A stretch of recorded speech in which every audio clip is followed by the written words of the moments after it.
I'm not the cleverest. But the reason why I came number 1 in northern Uganda to do, you will say, it was in my class. There's one reason. 2 reasons. It is Gulu High School and the teachers of Gulu High School. Those are the 2 reasons. No secret to it. I wouldn't have been number 1 in northern Uganda. And as a result of what Gulu High School and the teachers did, I was able to go to King's College, Budo, on a Queen's Scholarship, as it was then called. The Queen's Scholarship was 4 scholarships given to the first person in Uganda, the first student in the Western region, the first in the East, and the first in the North. 4 scholarships. So I attended Budo free of charge from senior 1 to senior 6 on Queen's Scholarship, thanks to Gulu High School and thanks to my teachers in Gulu High School. Each of us have things we could say about what Gulu High School did to us, which is the reason why we have no right to sit on the sidelines and watch this school from a distance. It is the reason why each of us must determine to step forward and be part of the movement, the force, the process that rebuilds and transforms Gulu High School. That is the reason. That is the reason. We have no right to sit on the sidelines.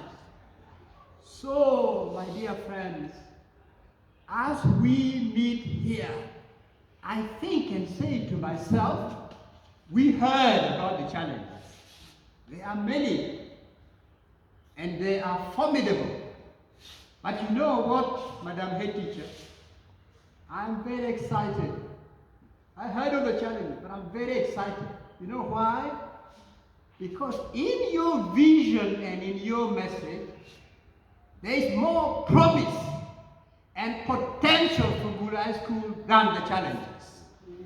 I'm very excited. I'm very, very, very excited. What are the assets on which we should build? What are the assets on which we should fasten this project, which we are going to name in honor of Lakwon Udong Unyam? First, our head teacher. I thank very much the foundation body for identifying Madame Wesigwa and bringing her here from Nabingo. I've known her for many years in Nabingo. 4 girls. My 4 girls went to Nabingo in our hands, and we are neighbors in the Nabingo area. Her experience, her knowledge, her commitment and passion, you heard when she spoke. Gulu High School community, listen to me. We are very, very fortunate to have us make the safari from Nabingo, the comfort of Nabingo and Kampala, to come to Gulu High School. Let us not make her trip in vain. Wole Soyinka wrote a poem once, Madam, I hate a wasted journey. You look up that poetry and read it. Madam, I hate a wasted journey. Let us not make Madam Wesigwa's journey from Nabingo to here a wasted journey. That is our first major asset and the team that she's now building. Second asset that Gulu High School has, I saw that army last Saturday at the burial of Lakwon Udong. When they said, those who were in Gulu High School in the time of Lakwon, please stand up, it was awesome. And then when they said, all those who have been through Gulu High School, whichever generation, you couldn't believe it. It's a massive, awesome army that constitute the alumni of Gulu High School. Our president here said the estimate is 10,000 strong. That is a serious army.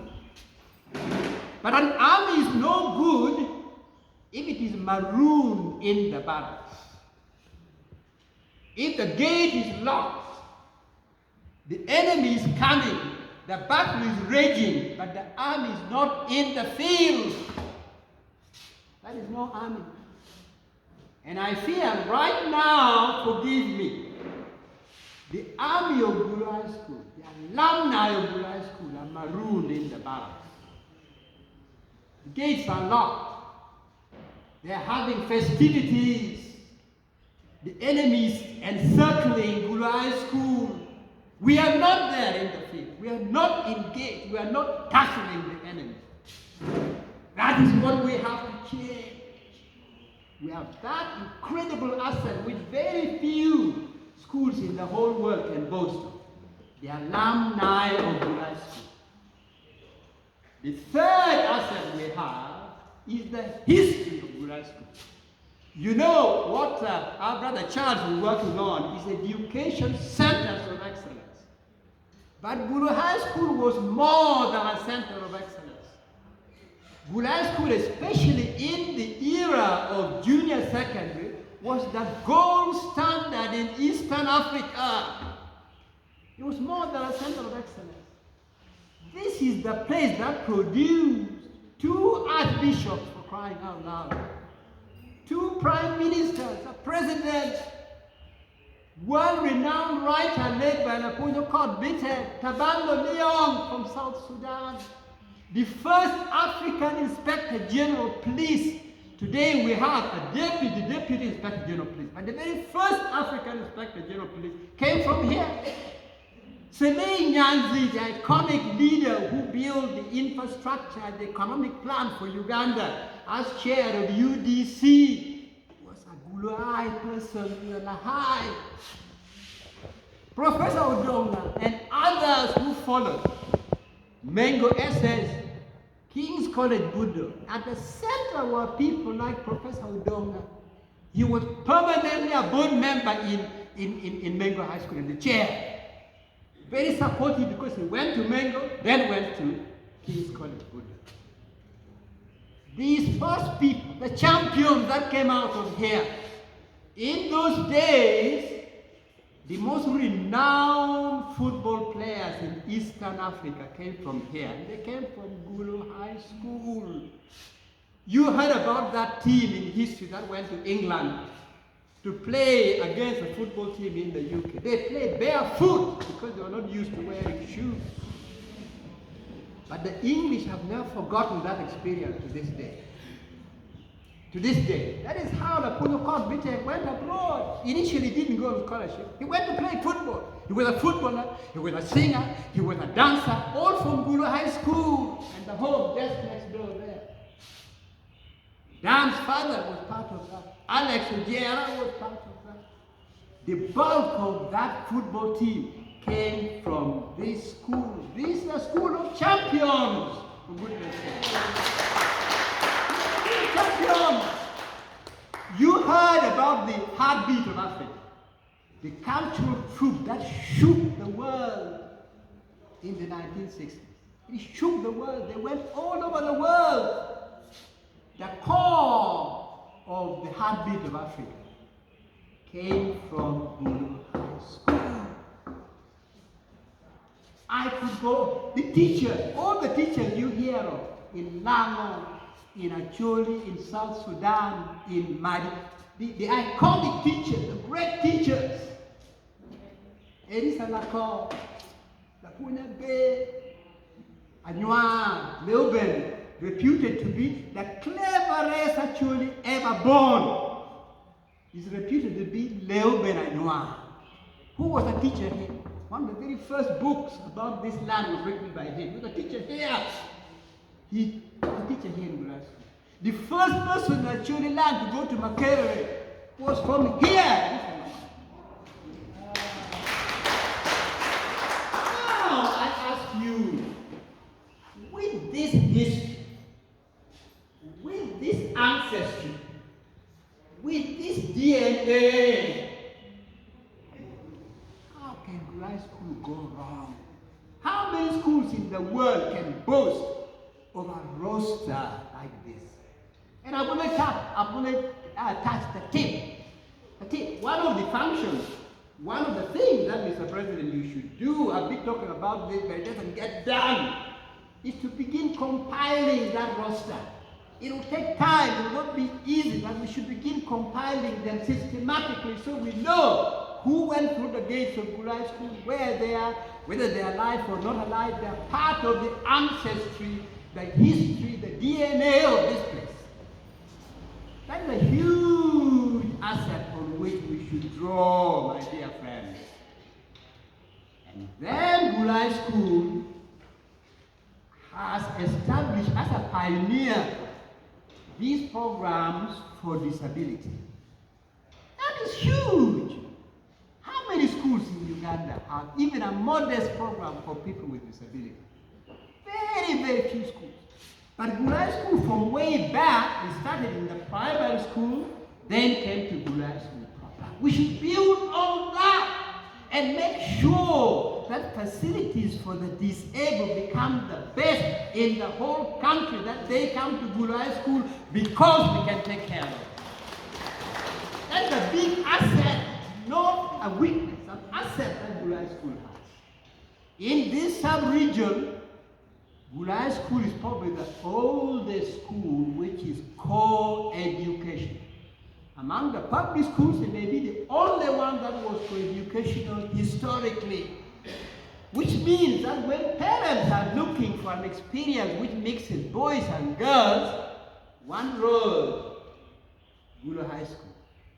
If you want the boys only, very well, there are options. If you want girls only, there are options. But if you want a school which has boys and girls, Gulu High School is the one that offers that and has done so for a long, long time. This is an asset, you hear me? And we have a big asset. Charles, please stand up. Please stand up for just 1 second. That tall fellow there. Awesome. You can now sit down. Now, we take everything for granted. We can see something awesome, miraculous passing us by. We think it's an everyday, normal experience.